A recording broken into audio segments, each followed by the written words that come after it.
Alô, amigos do podcast Dividida, sejam bem-vindos a mais um episódio do nosso podcast. No episódio dessa semana, que está sendo gravado hoje, dia 3/6, feriado, quinta-feira, feriado, Corpus Christi, e nós vamos falar de competições sul-americanas, né? Terça-feira a gente teve o sorteio da fase de mata-mata da Libertadores, fase de mata-mata da Copa Sul-Americana. Tem muito confronto interessante.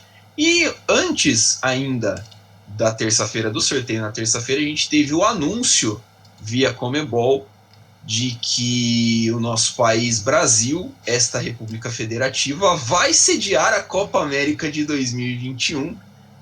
A Copa América que eu já denomino com a Copa América mais inútil da história, porque ela não serve propósito nenhum. Ela só serve, essa Copa América lembrando que essa Copa América só está existindo para manter, para equilibrar a Copa América nos mesmos anos que a Eurocopa. É só para isso que ela serve. Poderia ter esperado 5 anos entre a Copa América de 19 e a Copa América de 24? Poderia, mas não. Vamos fazer uma Copa América em 2021. Foda-se. Né? Foda-se. Era 2020, foi passado para 2021. Só um pequeno cenáriozinho. A Copa América ia ser disputada entre Colômbia e Argentina, né? Metade, um grupo na Colômbia, outro grupo na Argentina, a fase final também dividida, mas a final seria na Colômbia.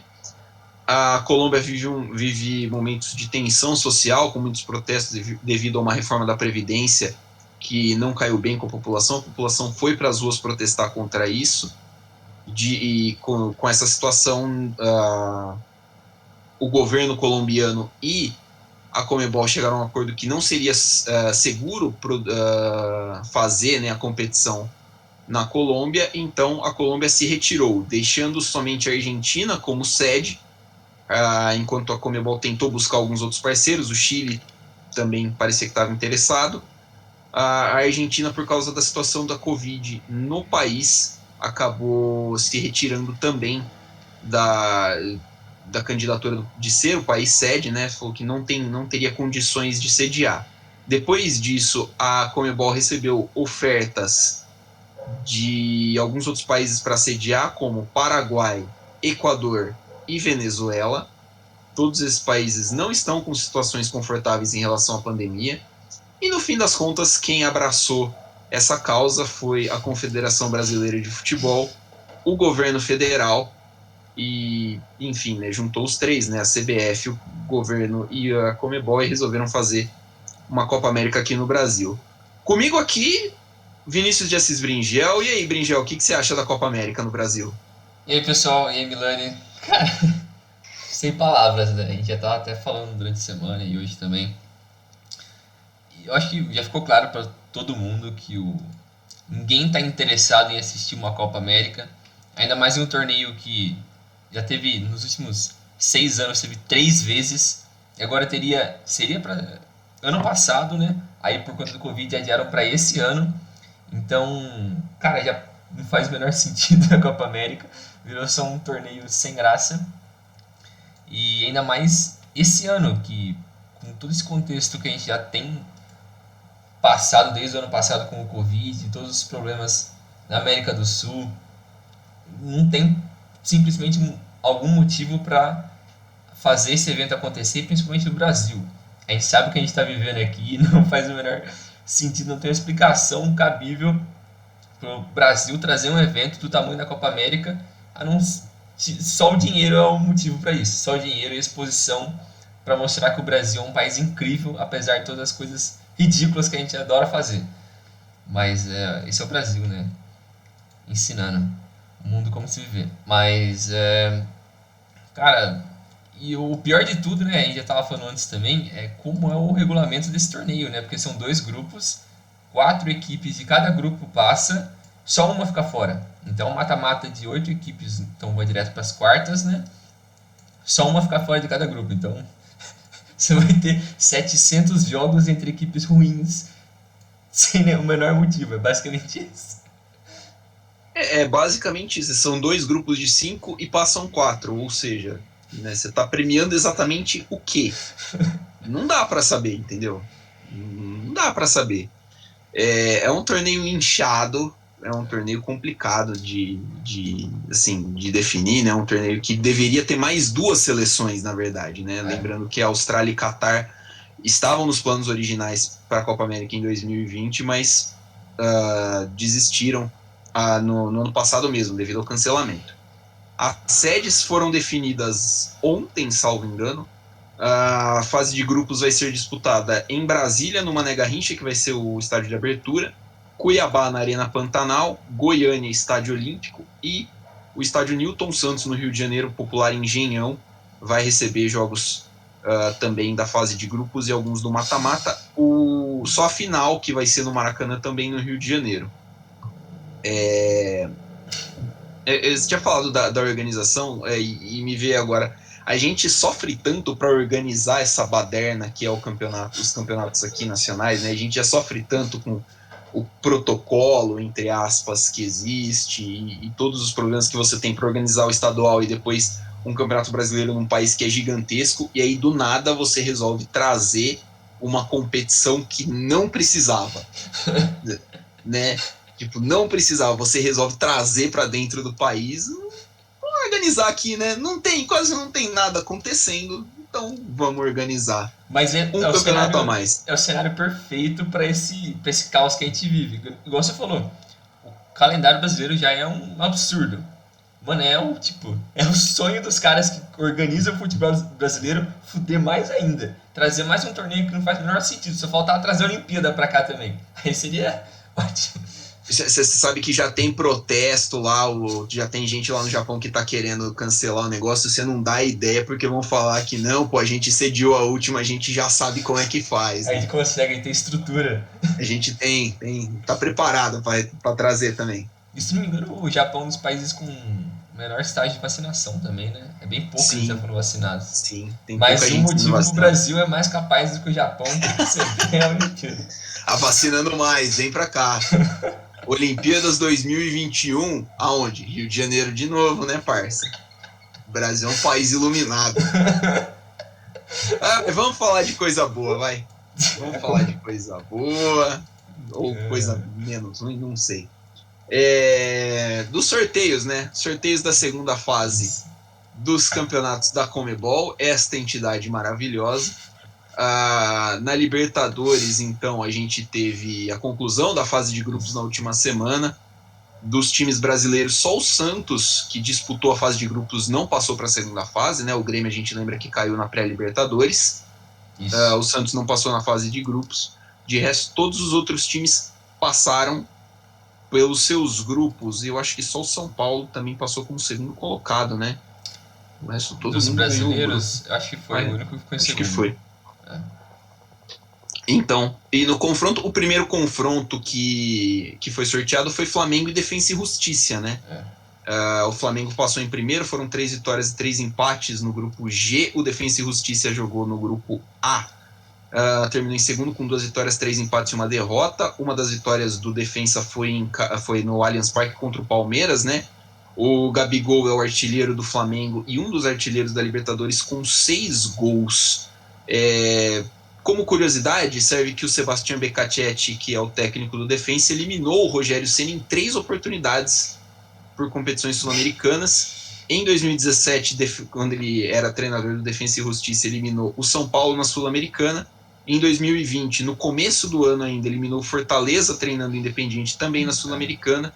E depois, mais pra frente, acho que já era 2021, salvo engano, eliminou o Flamengo, treinando o Racing na última Libertadores. É um confronto que, assim, o Flamengo é favorito, né, Brinjal? Mas um confronto que o Defensa é um time chato. Não vai ser fácil pro Flamengo. Sim, e o Flamengo também vem numa fase meio conturbada, né? Ele vem uns altos e baixos desde o início dessa temporada. Mas eu acho que tem um pouco essa fase conturbada, um pouco culpa da imprensa e do que as pessoas criam uma expectativa em cima do Flamengo do que realmente o que eles estão fazendo dentro de campo. Porque o time não tá tão ruim assim. O time ainda é muito competitivo. Ele tem alguns problemas na defesa, algumas pessoas vão sair, né? O Gerson possivelmente vai sair, né? Tá quase certo com o Marcelo, que o São Paulo pediu ele, né? Já vem a negociação já tem um bom tempo. Mas o Flamengo ainda é um time muito forte, a gente sabe o ataque do que ele é capaz, né? Com o Gabigol, com o Pedro, o Arrascaeta, o Everton Ribeiro. Eu acho que o time ainda consegue ser muito competitivo, mas é como você falou, o Defensa é um time enjoado, ele já tem um histórico com o Rogério Ceni, que não necessariamente eu acho que isso vai trazer de volta para esse confronto, mas ainda assim eu acho que é um time complicado, ele é um time chatinho, ele só perdeu uma vez na fase de grupos, e, beleza, ele empatou três, mas o time foi bem competitivo.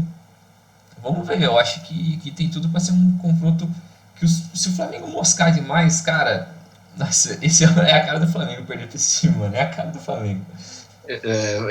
Exatamente, o Flamengo vai precisar prestar atenção. O Flamengo, que na campanha tem 3 vitórias e 3 empates, os 3 empates foram nos 3 últimos jogos. É, Né? O Flamengo venceu os 3 primeiros, se garantiu ali numa posição muito confortável no grupo, e depois foram 3 empates contra Vélez, LDU e União La Calera do Chile. meu Deus.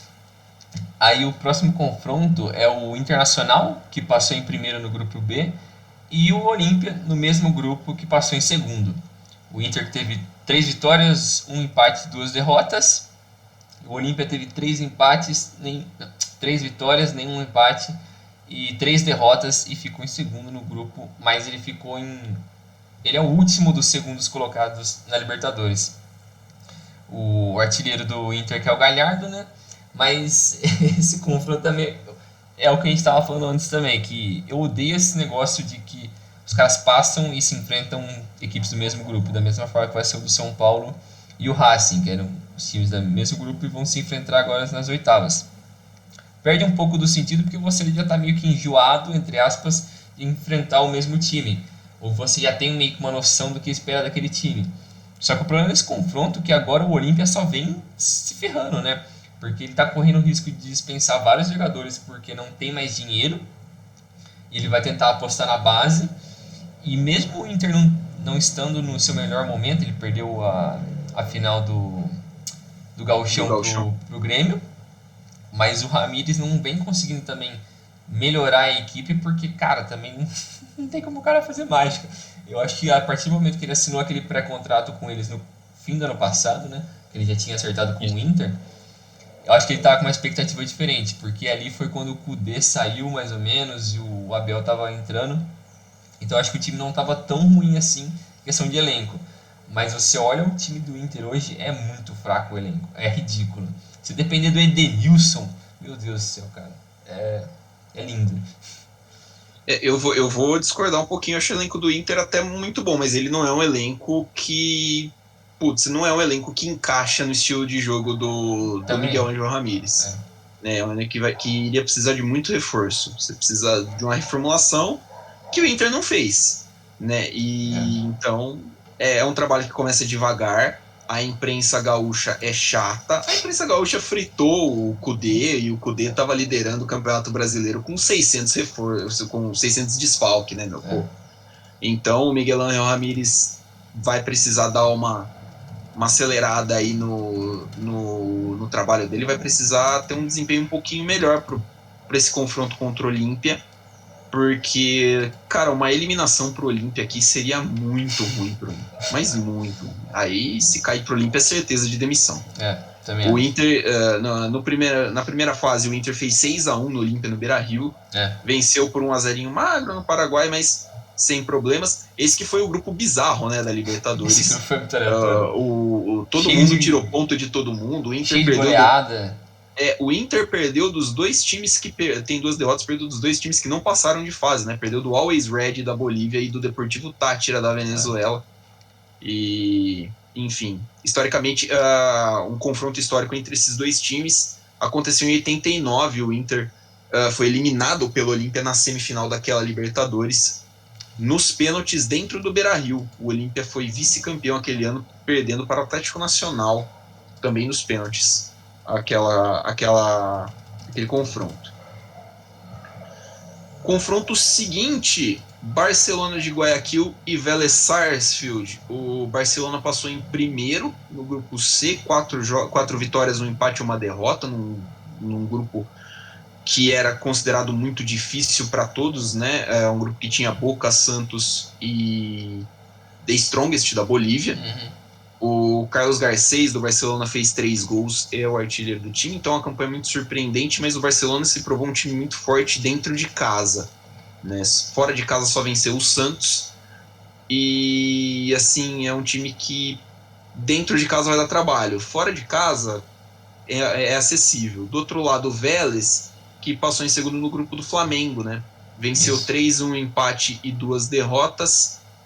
Uma das derrotas para o Flamengo em casa, o empate foi justamente com o Flamengo no Maracanã, num joguinho fraco, xoxo na última rodada, que valia a primeira posição do grupo, inclusive. Se o Vélez vencesse, o Vélez ficaria com a primeira posição. O Vélez é um time que precisa jogar mais bola. Tem muito jogador bom, tem muito talento interessante, um jogador jovem que pode despontar com sucesso no futuro, mas precisa jogar um futebolzinho um pouquinho mais convincente, né? Precisa chegar um pouquinho mais de força aí. Contra, é claro, o Barcelona que já foi comentado, né? É um time muito forte em casa, mas que tem um ponto fraco fora. Que nem você falou, né? Eu acho que essa parte dele ter uma força, o Barcelona ser muito forte em casa, é muito importante, porque ele vai até a fase, se ele chegar na final, né? Até a semi ele tem a vantagem de jogar em casa, né? Verdade, bem lembrado. Porque daquele lado esquerdo da chave, ele foi o que tem a melhor classificação, né? Ele ficou em quarto no geral, mas dentre aqueles times do lado esquerdo da chave, ele foi o melhor, né? Então eu acho que ele dá para ele usar bem essa vantagem. E eu acho que, e como você falou, esse time do Vélez, ele tem alguns jovens que dá para despontar, que tem um certo potencial, mas eu acho que é muito instável aí ainda. E sei lá, muito possivelmente esse time do Barcelona deve passar esse confronto, que, como a gente estava falando antes também, esse lado da chave parece meio desequilibrado, porque você não tem um time ali, tirando o Flamengo, talvez você não consegue enxergar nesses últimos confrontos alguém que é muito forte, assim, que você tem a certeza que pode chegar na final, tirando o Flamengo, como eu disse, comparado com o outro lado da chave, né? Mas, vamos ver, eu acho que esse confronto ele vai ser bem equilibrado, porque não dá para esperar muito das duas equipes, mas eu acredito que o Barcelona deve passar. E o próximo confronto é o Fluminense, que passou em primeiro no grupo D, contra o Cerro, que passou em segundo no grupo H. O Fluminense que teve 3 vitórias, 2 empates e 1 derrota, ficou em sétimo na classificação geral, e o Cerro, que passou em 12º no geral, com 3 vitórias, 1 empate e 2 derrotas. O time do Fluminense que é um time já bem experiente, né? Que desde o ano passado ele já vem com a base desse time, contou com a volta do Fred, o Nenê já vem jogando bem faz um tempo, tem alguns jovens ali que vem crescendo, tem o Egídio também que já passou por um monte de equipes, então o time eu acho que ele consegue ter uma mescla interessante ali entre os jovens e os caras mais experientes, e tá conseguindo ser competitivo assim no Brasil, eu acho. Eles chegaram na final do Carioca, não Carioca. Sim. Eles perderam pro Flamengo. Nessa rodada, eu acho que primeiro do Brasileiro eles ganharam 2x0 do Bragantino. Essa foi pela Copa do Brasil, né? Isso, Copa do Brasil, verdade. Mas mesmo assim, eu acho que é um time que ele é competitivo, muito provavelmente ele deve passar esse time do Cerro. O Fred é um cara super experiente, ele consegue, não sei porquê, no Fluminense ele consegue jogar num alto nível apesar da idade, então eu acho que é um confronto que tem tudo pro Fluminense passar e ir bem, e a nível de curiosidade é a reedição da semifinal do Sul-Americano 2009, né? Onde o Fluminense venceu por 1x0 no Paraguai e depois perdia por 1x0 no Maracanã até o 47 do segundo tempo, um gol do Gum, depois virou nos acréscimos e teve aquela pancadaria. Eu lembro desse jogo. É muito bom o vídeo da pancadaria, cara, é muito bom, porque tá lá o cara narrando lá o gol, o cara comemorando, de repente corta do replay e o pau torando. O pau tá torando já. E o Luiz Roberto narrando, não é isso, as cenas lamentáveis e não sei o que tem, mas a pancadaria é boa. A pancadaria é muito boa, pancadaria de qualidade. Eu lembro também de outra pancadaria do Fluminense, que foi, eu acho que 2012 ou 11. Cara, eu não lembro que estádio que era. Só lembro que foi contra o Arsenal de Sarandi. Que tipo, a polícia teve que ficar segurando lá com os escudos na hora do escanteio, porque tava loucura, os caras jogando tudo, e depois começou a pancadaria infernal. Cara, que jogo foi Sim. Se insano. não foi o Arsenal, foi um time da Argentina. Eu lembro É, disso. eu só lembro da Muito bom. porradaria. Esse dia foi da hora. Lembro do Diguinho. O Diguinho, acho Isso. que tava no meio apanhando ali.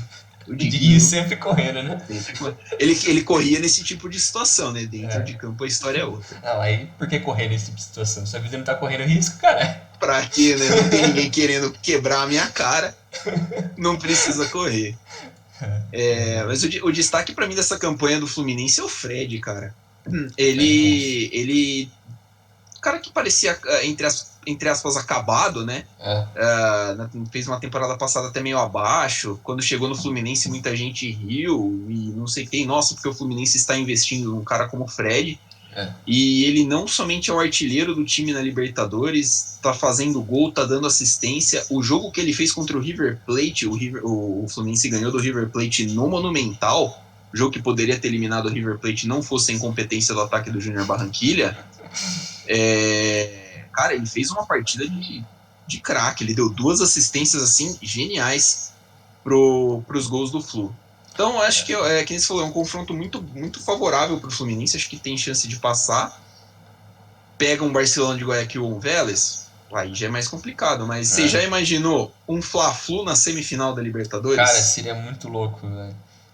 Mas eu queria que tivesse torcida nisso, mas não vai ter torcida. Porque eu não faço ideia de quando aconteceria a semifinal, mas deve ser lá para setembro, né? Outubro. Acho que outubro, mais ou menos. Mas assim, até lá acho que a gente ia morrer. Se depender do nosso bom senso, não é pra ter torcida ainda, né? Não sei que, sei lá, chegue muita vacina pra todo mundo aí. Mas é o Rio de Janeiro, cara. Não dá pra você esperar nada do Rio de Janeiro. Não sei, né? Tem cara que é o Landim que é torcedor já, né? Por ele você solta lá 10 mil cabeças no Maracanã pra cada lado e já era, né? Cara, meu Deus.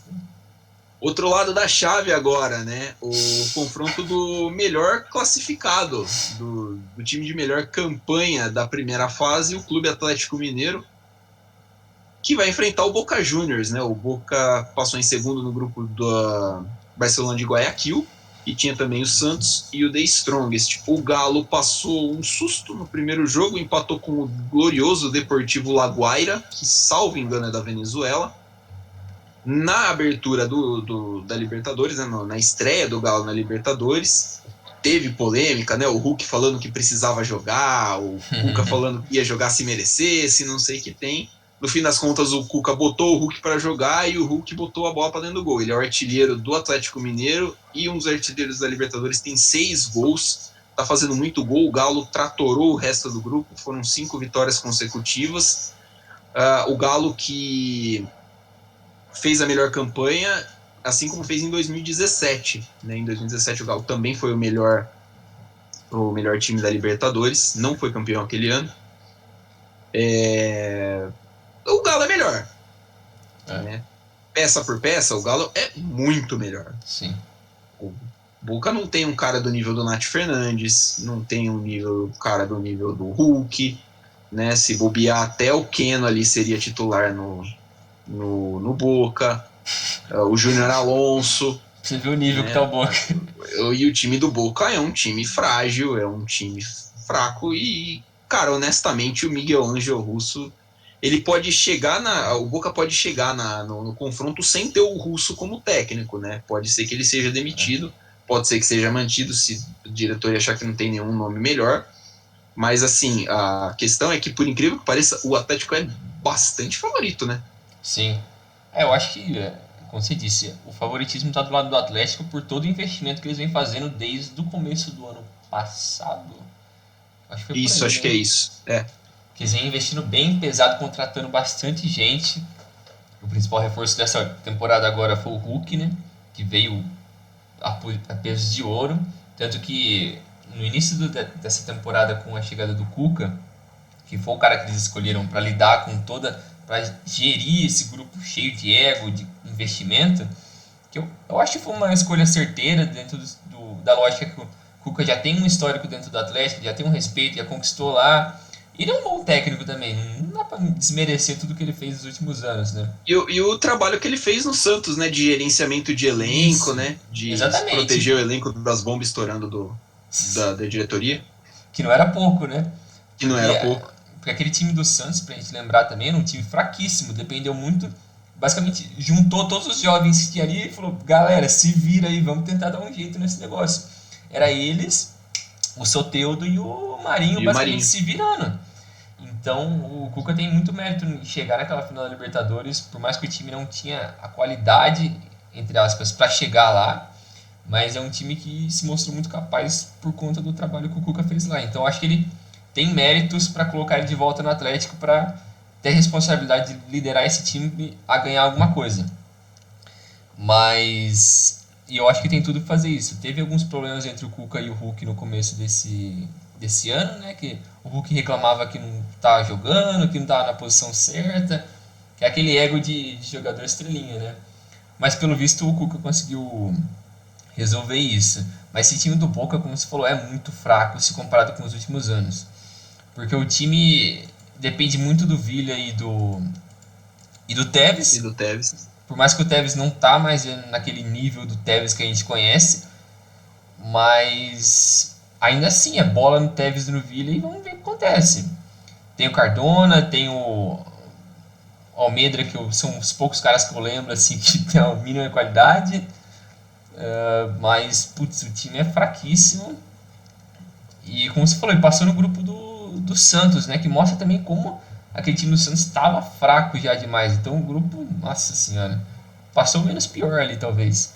O Santos perdeu, né? Perdeu o jogo pro É, Boca na Bomboneira e tomou um gol do Tevez, né? O Santos tomou um gol do Tevez na final da Libertadores em 2003 e tomou o gol do Tevez na Libertadores de 2021 também. São caramba, 18 anos de diferença meu entre Deus. gols do Tevez. Você está falando do Tevez, o Tevez é uma referência técnica, né? Sim, Ele é um jogadoraço, joga claro, demais. eu acho que é indiscutível, mas assim, ele sempre dependeu bastante do físico dele e nessa É, idade que ele tá, não tem já como. não dá É. mais, né? Não dá para ele ser o carro-chefe do time do Boca, que Sim, nem ele se tem falou. 37 anos, mas é que nem você falou, aquela explosão dele dos tempos de United, de Juventus, que ele botava a bola pra frente e correria na raça ali, não tem mais como. Por mais que no nível da América do Sul dá pra você ainda ter bastante sucesso sem usar tanta velocidade, mais a técnica, mais controlar mais o jogo, que é o que geralmente os jogadores mais experientes acabam fazendo aqui,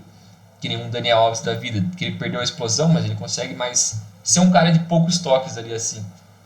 Mas enfim, eu acho que tem tudo pro Atlético passar com certa facilidade desse confronto. A não ser que dê uma pipocada monstra lá na Bomboneira. Mas o próximo confronto é o Argentinos Juniors, que passou em primeiro no grupo F, e o River Plate, que passou em segundo no grupo D. Clássico argentino, né? O Argentinos Juniors passou na fase de grupos com 4 vitórias, 0 empates e 2 derrotas. O River que passou com 2 vitórias, 3 empates e 1 derrota. Esse time do Argentinos Juniors eu acho que é uma grata surpresa, pelo menos para mim. Eu não esperava que o time fosse passar tão bem assim, né, nessa fase de grupos. Eu esperava um pouco menos deles. E o River, que também não é aquele River dos últimos anos, porque muita gente saiu, teve muita reconstrução, mesmo de todas as temporadas que o Galhardo tá lá, tem alguma reconstrução em todos os anos, vai e vem uns dois, três caras ali, alguém vai para Europa, outros não, mas a base do time ainda fica uma outra peça mais experiente, e o Galhardo, que é o principal ali, o comandante, é o cara que sabe gerir bem esse grupo, e eu acho que o Argentinos Júnior fez uma fase de grupos bem tranquila, né? Teve as 4 vitórias e tal, ele se garantiu bem cedo, mas o River que, como eu disse, ele tem o Galhardo, tem um sistema já bem sólido, mas já não tem aquele mesmo ar de River dos últimos anos, não tem aquele mesmo perigo, aquele mesmo time chato, né, de Libertadores, que a gente não gosta de ver, Copeiro, né? que é copeiro, que você, por mais que você tenha jogadores a nível técnico superior, você acaba perdendo na cabeça, no psicológico, que é a graça da Libertadores, é um negócio que não tem nenhum outro torneio do mundo. O River que teve talvez o jogo mais notável, talvez, da fase de grupos, que foi contra o Santa Fé, né? O jogo que foi o Enzo Pérez pro gol, não tinha reserva. Nossa, esse negócio foi maluco. Foi uma maluquice e o River engoliu o Santa Fé, porque o Santa Fé não ofereceu perigo pro River. O Enzo Pérez não fez defesas, porque ele não precisou. Né? Foi uma partida muito boa do River, mas o River deixou muito a desejar, né? Foram 2 jogos do River na Colômbia, que o River voltou com empates contra o Júnior e contra o Santa Fé. É um time que perdeu do Fluminense em casa. Assim, foi pouco futebol que o River mostrou na fase de grupos. Assim, vai melhorar para a segunda fase, deve melhorar porque o Galhardo é um baita técnico, e vale lembrar que a temporada argentina acaba agora, né? Então até a próxima fase é outra temporada para eles, então os times costumam se reforçar, então deve melhorar, mas vai precisar, não é só você trazer o reforço e botar para jogar, né? O cara precisa se adaptar, o cara precisa, tem todo esse trâmite aí, não é simples assim você chegar e vai dar certo. Então é um confronto que, para mim, apesar do Argentinos Júnior ser o time que vai decidir em casa, é o confronto que tem um certo favoritismo para o River, mas eu não ficaria surpreso se o Argentinos Júnior conseguisse, de alguma forma, conseguir eliminar o River. O técnico do Argentinos Júnior é o Gabriel Milito, ex-zagueiro do Barcelona, do Zaragoza, irmão do Diego Milito. Ele teve uma passagem também por outro clube como técnico. Ah, não, o Diego que treinou por um período o Racing, não foi? Ou eu foi o Gabriel? Acho que foi. Acho que foi o Diego.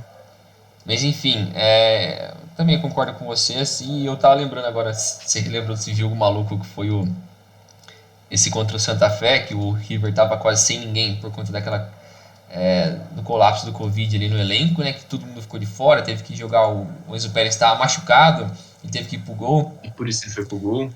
Mas eu queria também, ficou curioso para saber se vai ter alguma sequela por conta do Covid, porque sempre tem essa dúvida, né, de os caras às vezes não conseguem voltar pro mesmo nível pós-Covid em um curto espaço de tempo. Eu lembro até o Kai Havertz, ele deu uma entrevista falando disso. Ele teve o Covid no começo do ano, se não me engano, ou na virada do ano. E ele falou que só de ficar 2 semanas sem fazer nada, ele já não... Quando ele relava na bola depois desse tempo, ele era como se ele estivesse aprendendo a jogar bola tudo de novo. Então é todo um processo para você reaprender e tal, voltar não só à condição física, que os caras devem manter isso dentro de casa, mas é você voltar a ter o ritmo de jogo ali, conseguir trabalhar bem com a bola. Eu acho que isso pode ser um fator também a favor da Argentinos Júnior. É verdade, né? A gente ainda não tem direito noção do que isso impacta, né? Do que a Covid impacta nos jogadores. O próximo confronto é Racing e São Paulo. Quer cantar isso daí? Fala. O Racing passou os dois estavam no mesmo grupo, né? No grupo E. O Racing passou em primeiro, o São Paulo passou em segundo. O Racing passou com 4 vitórias, 2 empates e nenhuma derrota. Ficou em terceiro na classificação geral.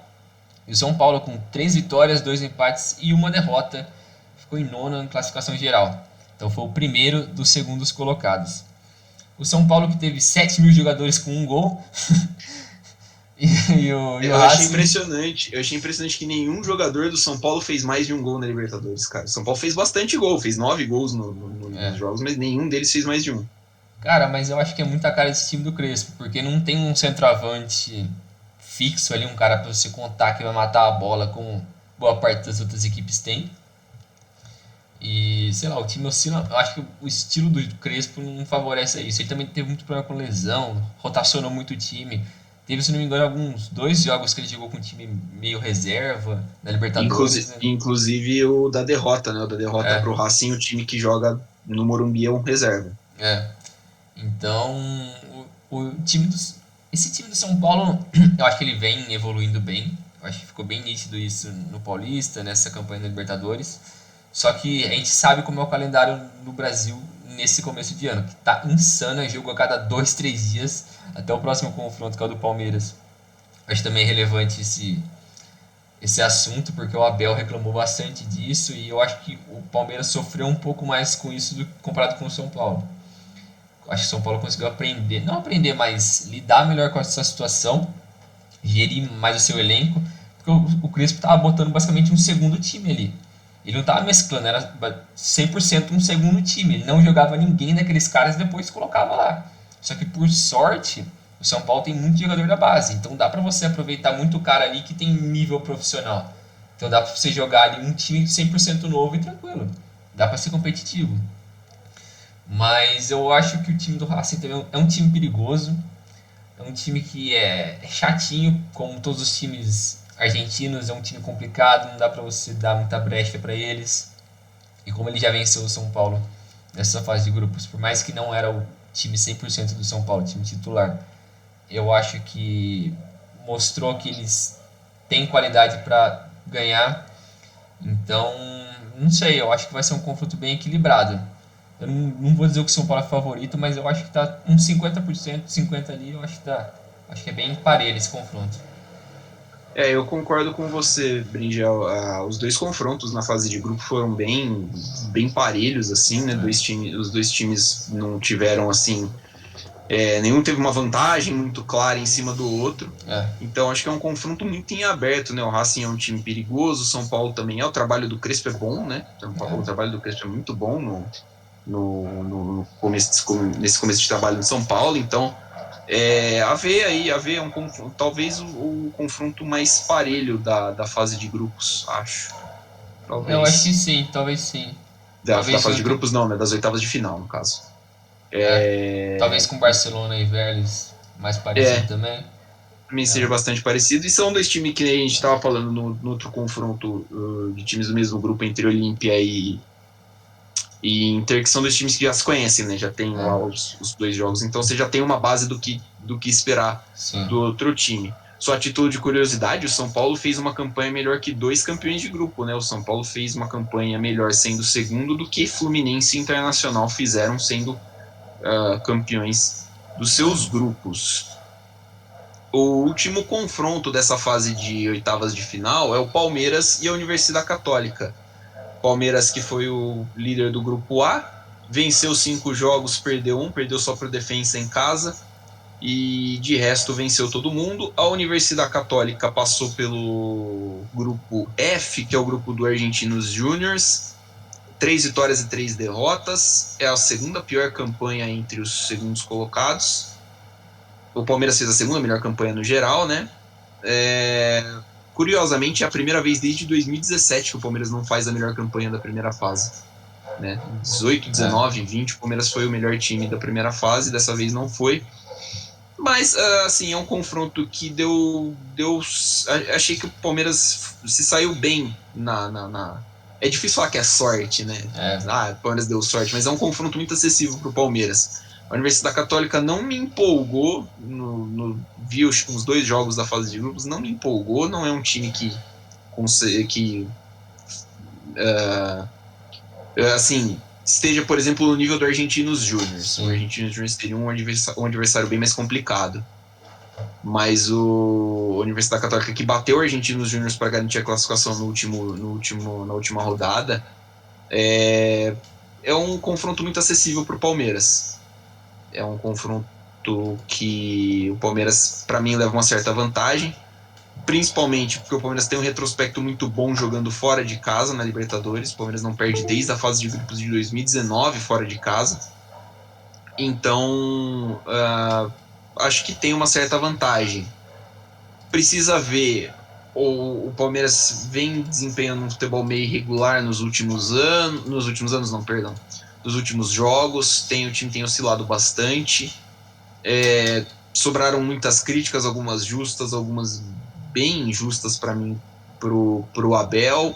A final do Paulista ficou assim uma marca meio estranha, né? Mas acho que pelo menos nesse confronto o Palmeiras ainda tem boa chance de passar. O artilheiro do Palmeiras na temporada na Libertadores é o Rony. O Rony tem 6 gols, é um dos artilheiros da Libertadores também. E o Rony está a 1 gol de se tornar o maior artilheiro da história do Palmeiras na Libertadores também. Cara, que bizarro isso. Ele e o William Bigode tem 11 gols. O Borja, se não me engano, tem 10.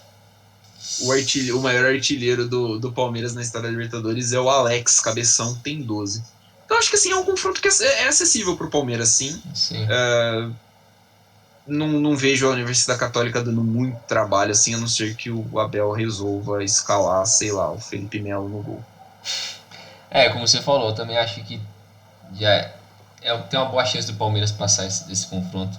Porque o Católica, eu não acho que ele tem time para passar do Palmeiras. Por mais que o Palmeiras venha sendo irregular em alguns momentos nesse início de ano. Mas é que eu acho que é culpa um pouco do calendário, um pouco de culpa por conta da indecisão, por conta das decisões do Abel em algumas escalações. Mas aí qualquer um pode errar, né? Não tem o que fazer. Quando você tá tendo muito jogo, você tem que variar. Uma hora ou outra ele vai errar, não tem o que fazer. Tem como ele colocar o time titular toda hora. Então, mas o time titular é muito bom, todo mundo sabe disso. Esse time é basicamente o mesmo que foi campeão da Libertadores do ano passado. Então, acho que eles não tem muito o que se provar. Todo mundo sabe que o time é capaz. Mas e o time, eu não sei o que acontece que o Rony consegue ser tão fodido assim na Libertadores. Não faz É o homem sentido. Libertadores. Cara, o maluco tá de hack. Mas é bacana, mano. É bacana por ele, porque ele é um puta cara esforçado. Ele corre demais. O maluco é louco. Nossa. Mas eu acho que o time é muito forte. E eu acho que não tem muito como errar nesse confronto aí não. Mas é como a gente estava falando antes também. Esse lado da chave, o lado direito, né, tá muito forte, tá muito ridículo. Eu acho que é quase improvável que o campeão não saia dali. Sinceramente, é muito forte. Acho que o grande candidato do outro lado é o Flamengo, né? É o grande oponente. Se do outro lado a gente pode ter uma semifinal em um Fla-Flu, né? A gente pode ter um Palmeiras e São Paulo nas quartas de final, e na outra quarta de final a gente pode ter um Boca e River. Nossa. Tá bom, né? Tá bom, né? Eu acho que tá competitivo. Pode ter, por exemplo, um Palmeiras e River na semifinal de novo, pode ter São Paulo e River, São Paulo e Boca, Palmeiras e Boca também na semifinal. Pode passar o Galo também, e o time do Atlético Mineiro é um time forte, então é um lado da chave que tá bem, bem competitivo. Tem algum palpite já aí, Benja, ou você acha que tá cedo? De campeão, acho que tá cedo. Porque dá pra mudar muita coisa. Como a gente tava falando, a América do Sul é meio maluco, né? Então, eu acho que esse negócio do calendário também vai mudar muita coisa, porque a janela da Europa abriu agora, então com certeza muita gente vai embora dessas equipes que tiveram um mínimo destaque aqui. O próprio Flamengo já vai perder o Gerson, né, que é um dos principais jogadores, e muda muito no elenco. Eu não acho que o São Paulo ou o Palmeiras vão perder alguém, acho improvável, mas do resto das equipes aqui eu acho que possivelmente deve perder um outro jogador. Mas agora vamos passar um pouco pela Sul-Americana, né? A Sul-Americana que também teve os confrontos definidos no mesmo dia do confronto da Libertadores. E a gente vai dar uma passada nos grupos aqui, porque infelizmente não tem como assistir todos os jogos da Copa Sul-Americana, que também tinha um calendário, uma classificação meio bizarra, né? A forma como era o regulamento, porque eram 8 grupos com 4 equipes e só um passava, só o vencedor de cada grupo passava. Então, possivelmente o quinto ou sexto jogo do grupo já era inútil, porque você já sabia quem ia passar, não fazia o menor sentido. E essas 8 equipes passavam e enfrentavam, e vão enfrentar, né, os 8 terceiros colocados da Libertadores. Então, se você é ruim na Libertadores, você ganha um prêmio de jogar as oitavas da Sul-Americana, basicamente isso. É mais ou menos o que acontece na Europa, né, com os terceiros colocados da Champions que vão para a Europa League, e agora os terceiros da Europa League que vão jogar a Conference. Mas eu acho que na Europa League eles não é nem nas oitavas, né? Porque eles têm uma fase prévia, né? Eles vão jogar uma antes. Não sei aí, eu acho que vai mudar. Acho que vai mudar com a Conference. Se não me engano, eles vão jogar os terceiros da Champions vão jogar com os segundos colocados do grupo. E aí os primeiros ganham uma rodada de folga e pegam quem sair desses confrontos. Tá, mais interessante. Faz mais sentido. Porque você premia quem foi campeão do grupo. Que é o certo, né? Por merecer. Mas, enfim, vamos começar aqui pelo que possivelmente vai ser o melhor confronto desse grupo, né? Dessas oitavas da Sul-Americana, que é o Peñarol enfrentando o Nacional. Clássicos sul-americanos, os maiores clássicos da América do Sul e o maior do Uruguai. O Peñarol que teve 4 vitórias, um empate e uma derrota na fase de grupos da Sul-Americana, e o Nacional, que veio como terceiro colocado da Libertadores, onde ele teve 3 vitórias, 2 empates e 2 derrotas. Esse é um confronto pesadíssimo, né? Eu sinceramente não acompanhei muito desses jogos aqui dessas equipes, mas eu acho que não tem como você fugir da qualidade dessas equipes, do que dá para esperar de um Peñarol Nacional, que vai ser guerra, né? Não tem o que fazer. Eu acho que é bem por aí, né? Tipo, é uma guerra, assim. E eu imaginaria que o Peñarol talvez fosse um pouco mais favorito, porque é o campeão do grupo, vem naquela euforia, né? Não caiu, né? Vamos falar assim, não caiu de uma competição para outra. Mas é clássico, né, cara? Não dá para você cravar que um time é amplamente favorito por causa disso.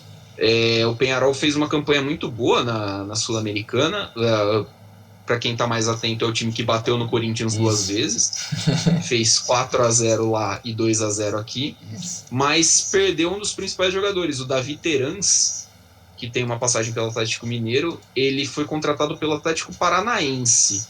Vai ser reforço do Atlético Paranaense, se não me engano, a partir do meio do ano. Enfim, não vou saber também avaliar direito a qualidade do jogador, né? Como é que vai ser, mas por esquema do Peñarol parece que estava funcionando bem. O artilheiro do Peñarol é o Álvares Martins, ele fez 8 gols, contando com uma fase anterior que o Peñarol jogou uma eliminatória para a Sul-Americana. Então é um confronto bem aberto, assim, um clássico, cara, dos mais divertidos para se assistir do futebol sul-americano. Para mim é o clássico que fica logo abaixo ali de Boca e River em termos de rivalidade, de significado para o jogo. Então é um dos confrontos que eu pessoalmente mais estou ansioso para ver o desfecho na Sul-Americana. Confronto seguinte é Arsenal de Sarandi e Sporting Cristal. O Arsenal de Sarandi topou, né, ganhou o grupo C, mas foi o pior campeão de grupo da Sul-Americana. Pega o Sporting Cristal, que fez 4 pontos em 6 jogos no grupo E da Libertadores, que era o grupo do São Paulo. É o pior terceiro colocado que pulou para a Sul-Americana. Ele é muito ruim. O Brinjal viu os jogos contra o Sporting Cristal, pode atestar que o time não é bom. O Arsenal pelo menos ganhou o grupo, né? Tinha o grupo do Ceará, que o Ceará, para mim, acabou... Não sei se vai ter a gente falar mais para frente, mas o Ceará perdeu muita chance de vencer os jogos contra o Arsenal. É um confronto que eu dou um ligeiro favoritismo ao Arsenal, porque para mim são duas equipes, assim, não parelhas, né? Porque eu acho que o Sporting está mais fraco, mas, assim, são equipes que não têm tanta qualidade assim.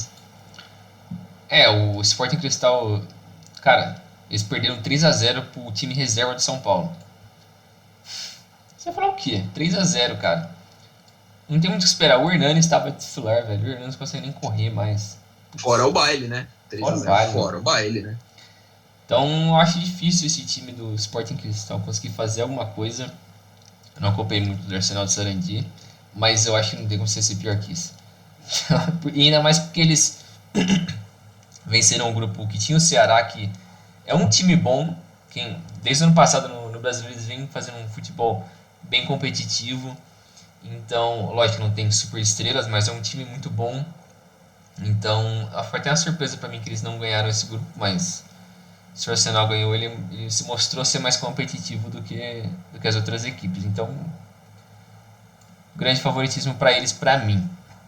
O próximo confronto é o Grêmio, que vai pegar a LDU. O Grêmio que passou em primeiro na classificação geral nessa Sul-Americana, e a LDU que veio como segundo melhor vindo da Libertadores. Ele teve 2 vitórias, 2 empates e 2 derrotas. O artilheiro do Grêmio nessa fase de grupos foi o Ferreira, com 5 gols. E o da LDU foi o Billy Arce, com 4 gols. O time do Atlético do Grêmio vem melhorando bem. Eles foram campeões do Gauchão, né? Em cima do Inter. Eu acho que o Thiago Nunes vem conseguindo melhorar o trabalho dele. O time consegue, aos poucos, ter a cara que ele queria ter, que tentou, pelo menos eu acredito tentou fazer no Corinthians, mas não deram muito espaço para ele tentar fazer isso. E eu acho que ele é um bom técnico. Ele se mostrou bem no Atlético Paranaense. Foi bem, eu acho que ele tinha potencial para fazer algo bom no Corinthians, mas enfim. No Grêmio eu acho que ele vai conseguir ter um tempo melhor para trabalhar esse elenco. Que teve a saída do PP, né? Ele saiu pro Porto, Benfica. Porto, acho que foi, né? Acho que foi Porto. E era um jogador importante, mas era já esperado que fosse embora. Mas ainda o elenco do Grêmio que tem alguns medalhões, tem Diego Souza, tem o Rafinha, tem a defesa que ainda é a mesma, né? Com o Jeromel, com o Kahneman. Tem esses caras bem experientes. Eu acho que o elenco do Grêmio é bem forte para esse nível da Sul-Americana. Foi um acaso, eu acho que eles ficarem para aí, mas é bem favorito para mim nesse confronto. O elenco do Grêmio ele é bem misturado, né? Tem bem misturado entre experiência e o Grêmio sempre fez transições muito boas de jogadores da base, né? O próprio Ferreira, o Jean-Pierre, jogadores que surgem bem Ferreira é bom da jogador. base do Grêmio. A LDU desapontou um pouquinho para mim, achei que fosse ser mais competitiva, a LDU estava no grupo do Flamengo. Achei que fosse ser mais competitivo no grupo, mas é um time que, nossa, não esboçou reação nenhuma contra um Flamengo com um jogador a menos no Maracanã, um jogo, né, que era para manter viva a esperança de classificação do time equatoriano. É um time que em casa é forte, né? Em casa jogando em Quito, que é altitude, né? Só não me engano, Quito tem altitude, é forte. O Grêmio sofreu lá em Quito, vai jogar no Casablanca, né? Casablanca é o estádio da LDU, foi onde o Grêmio jogou com o Independente Del Valle. Então o Grêmio sofreu lá, pode ser que tenha um pouquinho disso, mas o Grêmio decidir em casa, para mim, é mais time que a LDU. E que nem você falou, o trabalho do Thiago Nunes também é bom. É um bom treinador o Thiago Nunes, então para mim o Grêmio também é favorito. O vencedor desse confronto vai pegar quem sair de Atlético Paranaense e América de Cali. O Atlético Paranaense atropelou o grupo D, foram 5 vitórias e 1 derrota. O único jogo que o time perdeu foi em Lima contra o Melgar na altitude também, mas não afetou em nada. É um time que tem um trabalho relativamente novo, né? O técnico novo, que é o Antônio Oliveira, chegou agora no começo dessa temporada 2021 do futebol brasileiro. Ele era assistente, se não foi assistente do Paulo Autuori, treinou o Benfica B, se não me engano. É um nome muito novo, um nome bem desconhecido mesmo, né, do público geral.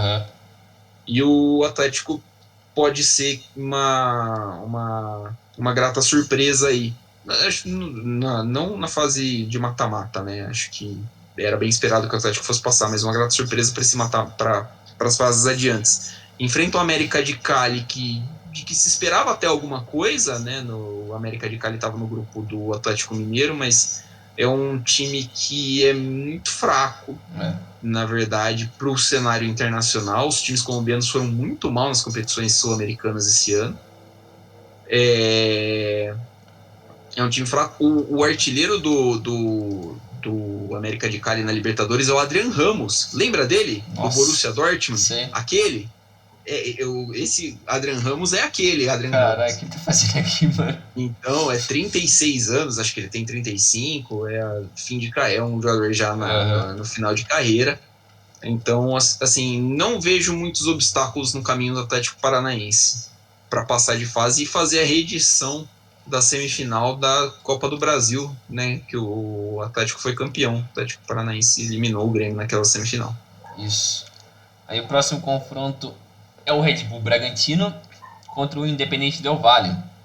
O Bragantino, que passou em sexto no geral, ele ficou com 4 vitórias, nenhum empate e 2 derrotas.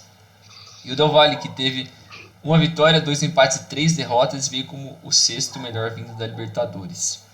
Esse time do Bragantino também é um elenco que já vem melhorando dos últimos anos nesse projeto da Red Bull, né? Já vem crescendo bem. O ano passado foi bem surpreendente para mim como eles conseguiram dar um passo à frente, por mais que foi instável na segunda metade do Brasileiro, que eles caíram um pouco de nível.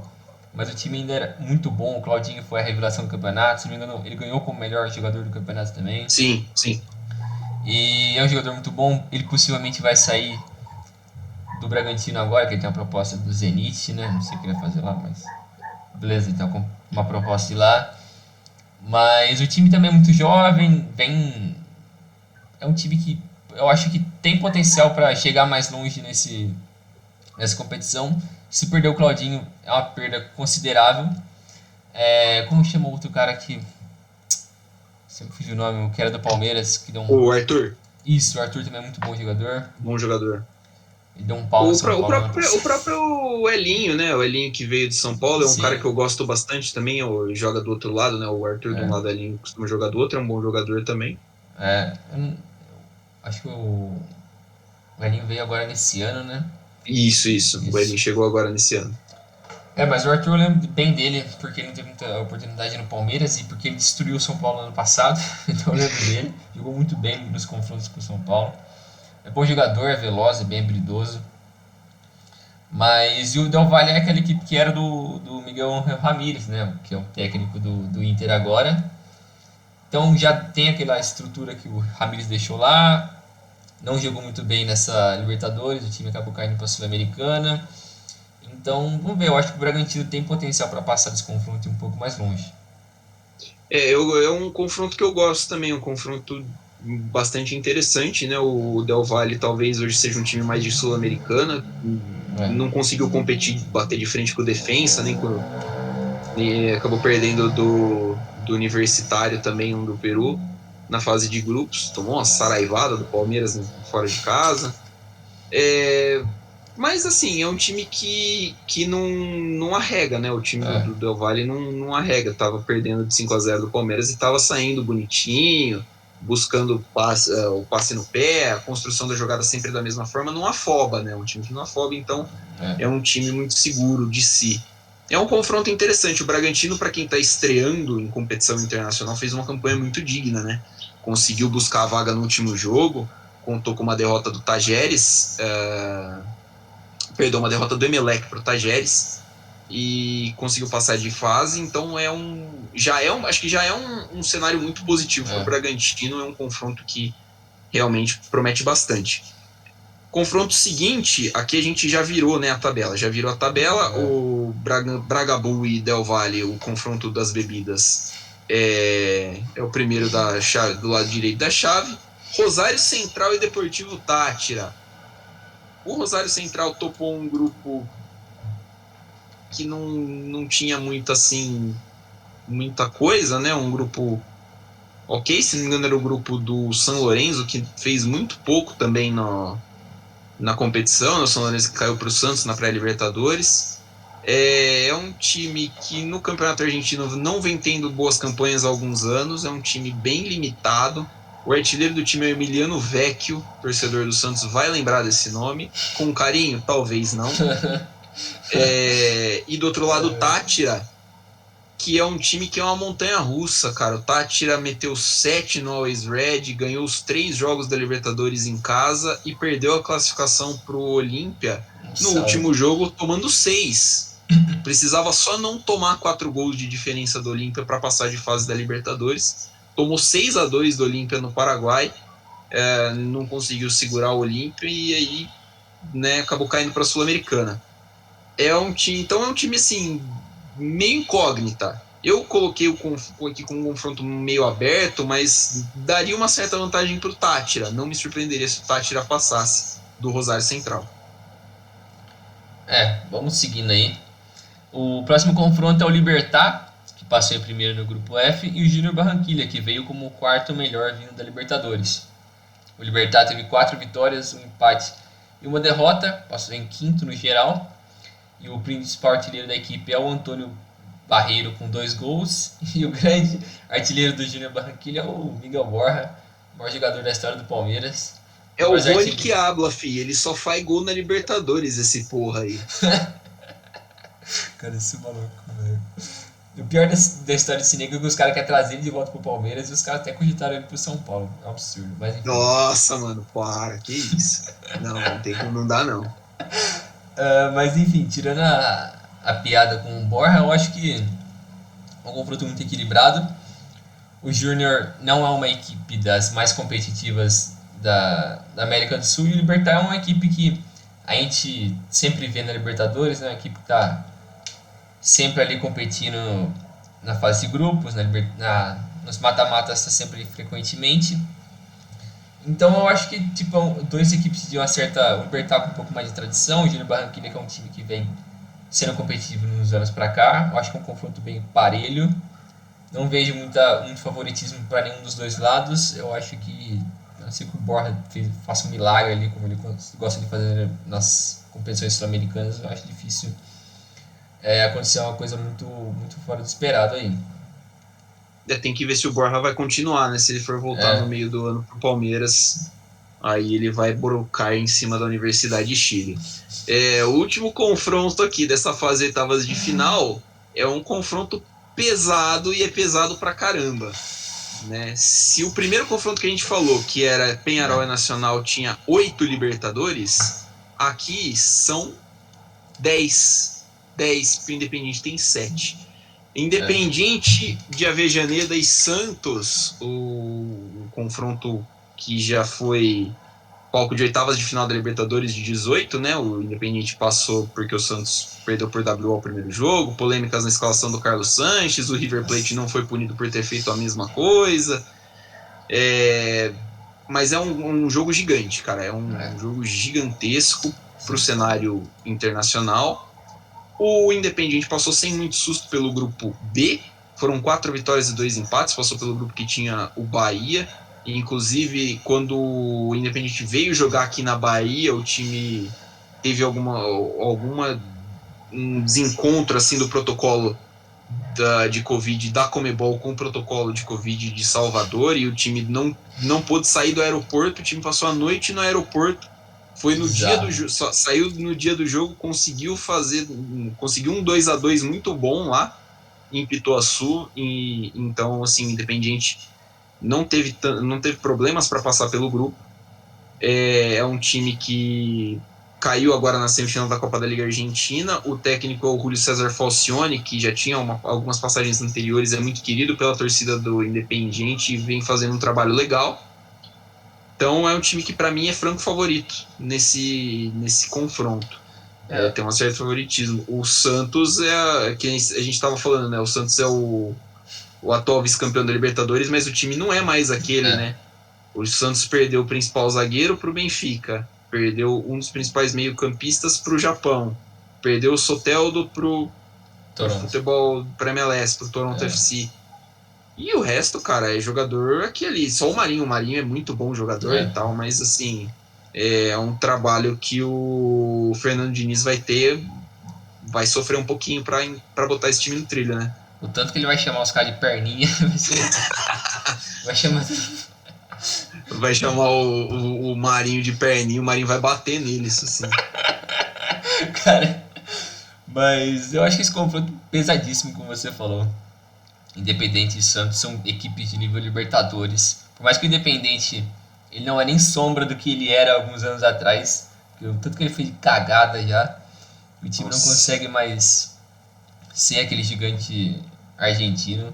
E o Santos também é outro que, mano, ele é o clone do Independente, um time que tem muita história no passado, mas fez tanta besteira nos anos pra cá. Só que o Santos, por sorte, ele conseguiu ter umas campanhas relevantes em alguns torneios, mas é meio esporádico, assim, né? Não faz o Santos sentido. O Santos também nunca caiu pra segunda divisão, né? Verdade. O Independente já caiu. Mas, mesmo assim, eu acho que é um confronto que tem um favoritismo pro Independente, porque ele ter sido um dos melhores vencedores de grupo nessa Sul-Americana, e pelo Santos vir muito mal. O time é muito fraco. Infelizmente, não dá pra afirmar que esse elenco consegue ser minimamente competitivo. Ele teve risco de cair no Paulista nesse ano. E, cara, só de você ter 1% de chance de cair no Paulista já é vergonhoso para qualquer um dos grandes. E é como você falou, a maioria dos caras mais importantes daquele elenco que chegou na final da Libertadores do ano passado, todos foram embora, tirando o Marinho.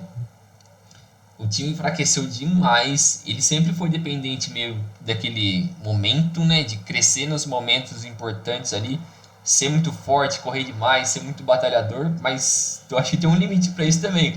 Tem uma hora que só raça não adianta. Tem que ter um pouco de técnica também. Esse time fraquíssimo, eu não sei se o Marinho vai conseguir carregar isso nas costas. Vamos ver. Eu acho que o Diniz, cara, vai sofrer demais. Não que eu queira defender o Diniz, mas Eu acho que Até não tem porque como. você não tem saudades do Diniz, né? Nossa. É, Cara. Não, não, pode falar. não foda-se ele, cara. Eu gosto quando você expressa seus sentimentos pelo Diniz. Cara, o maluco ele é muito estressado, velho. Primeiro isso. Cara, por que que o Tietchan. Os caras quase chorou no jogo lá que ele xingou o maluco, velho. O Tietchan também tem cara de choro, né? O Tietchan tem um pouquinho de Tem. cara de choro. Ele deve ser irmão do Gabriel Jesus, mano. Enfim, você tinha falado que o Independiente e o Santos são times meio parecidos, e eu lembrei do. Você vai lembrar do André Medolago, que estudou com a gente. Estudou com a gente, não, né? Pô, o argentino lá. Ele era nosso Lembro. veterano Ele na se dava pro faculdade. Independente, né? Ele torce pro River, pô. Mas eu tinha falado alguma coisa do Independente e ele falou que a torcida, que o Santos e o Independente são times mesmo muito parecidos, né? Times que têm muitas glórias no passado. E lá, pelo jeito, né, a gente também tem a piada da torcida do Independente ter uma faixa etária um pouquinho mais alta. Caramba, não lembro dele falando isso, não. O Santos tem uma boa molecada, né? Mas assim, entre você ter uma boa molecada que é promissora e ter um time que vai falar que eles vão competir em alto nível numa competição sul-americana já é Não dá. um passo muito grande.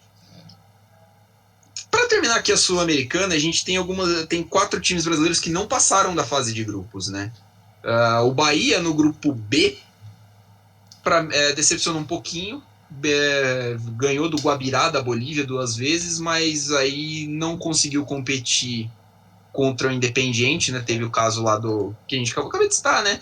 O jogo contra o Independiente, porque o Independiente passou a noite no aeroporto, o time não dormiu direito, o Bahia não tirou proveito disso, não conseguiu vencer o jogo. O Bahia não venceu o Torque, o Montevideo City Torque, que é o time do City do grupo City no Uruguai, perdão, e que é um estreante em competições internacionais, perdeu de 4-2 em casa na última rodada, assim, então foi um certo desastre a participação do Bahia, né? Eu esperava mais dessa equipe, porque o time do Bahia é bom. Tem bons jogadores, é competitivo. Por mais que, tipo, ele caiu num grupo com um Independente que era em tese o favorito ali assim. Mas eu acho que dá pra ele ter feito um pouquinho melhor, né? Não sei. Sim. Tanto é que na abertura, na primeira rodada do Campeonato Brasileiro, o Bahia foi lá, enfiou 3 no Santos, que vai pegar o Independiente, né? Então, outro time aqui, o Ceará. O Ceará do Guto Ferreira a gente tinha falado, né? Você tinha comentado que o Ceará fez uma campanha muito boa, uma campanha bacana no Campeonato Brasileiro, vem de alguns anos já assim. Mas foi um time que acabou pecando por não aproveitar as chances, né? Assistir os melhores momentos de uns jogos contra o Arsenal, o time foi bem superior, perdeu muito gol, não fez gol, saiu com 2 empates e aí, né? Acabou faltando. O Arsenal conseguiu alguns pontos e o Ceará acabou ficando de fora, mas também era a estreia do Ceará em competições internacionais. Acho que o Ceará é um candidato de novo a estar brigando por uma vaga na Sul-Americana no ano que vem. Eu também acho. Aí depois essa lista que a gente fez aqui, né, das decepções brasileiras nessa Sul-Americana, Corinthians, que ficou em segundo no grupo E. Cara, eu acho que não dá pra culpar muito o Corinthians, porque o time é muito ruim. É algo que, tipo, já tá batido, é um assunto que todo mundo já sabe. O elenco é super limitado, o trabalho no Mancini não foi bem, agora os caras trouxeram o Silvinho, ninguém sabe o motivo por que disso. O cara fez 10 jogos pelo Lyon e só fez merda, os caras mandaram o maluco embora. Cara, não sei, até o Neto ficou puto esses dias, você viu? Vi, mano. Você não manja de linha de 4? Então faz. Cara, o Neto é fantástico. O jogo de ontem, a gente tá gravando no dia que o Corinthians perdeu a segunda consecutiva pro Atlético Goianiense. Cara, foi muito engraçado. É que nem você falou, o time do Corinthians é ruim, cara. Não dá. O time do Corinthians não tem nível pra jogar Sul-Americano.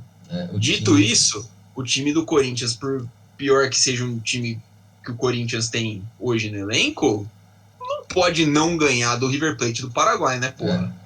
O River Plate do Paraguai é complicado. Mas, enfim. É o fundo do poço, cara. Não tem como piorar mais, velho. E o pior, tipo, eu não consigo ver perspectiva pro Corinthians a um curto prazo, porque óbvio, todo mundo conhece que o Corinthians não sabe trabalhar com base. É um tema já de histórico, já os caras não sabem trabalhar com base. Quando aparece um cara como um William, um Marquinhos, um cara assim a cada 10 anos, vende quando o cara tem Ele é 16 vendido. anos. E é isso aí. Você Isso não tem lembra, né, nada. do cara com a camisa do Corinthians, praticamente. Já era. E na hora de trazer também medalhões, gasta muito dinheiro, faz bastante contratação equivocada, o elenco não é bom, trabalho com técnico ninguém dura porque os caras querem milagre de um elenco limitado, então tem muito o que fazer, né? O Corinthians eu acho que é isso aí. E a outra equipe que também foi uma certa decepção entre os brasileiros foi o Atlético Goianiense, que foi o segundo no grupo F, e o time, os 3 jogos em casa, empatou por 0-0. Você quer passar de fase como, né?